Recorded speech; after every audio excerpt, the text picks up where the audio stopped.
Conscious மைண்டில் கொடுக்கறது தான் சைக்காட்ரிஸ்டோட. நான் இங்கே கொடுக்கறது முழுக்க முழுக்க சப்கான்ஷியஸில் தான் அவங்க ட்ராவல் பண்ணுறேன்.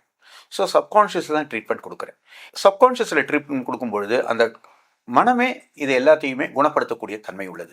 ஸோ இப்போ வந்து ரீசெண்டாக வந்து பார்த்தீங்கன்னா இப்போ நிறைய இப்போ இருக்க ஜென்ரேஷன் வந்து ஃபேஸ் பண்ணுற பெரிய இஷ்யூ வந்து பார்த்தீங்கன்னா இந்த 9 to 5 ஜாப்ஸ். ஸோ இதில் வந்து போயிட்டு ஏகப்பட்ட ஸ்ட்ரெஸ்ஸு, ஆங்ஸைட்டி, டிப்ரெஷனு, ஒரு ஃபியரு, இந்த மாதிரி நிறைய விஷயங்கள் வந்து அவங்க வந்து ஃபேஸ் பண்ணிட்டு இருக்காங்க.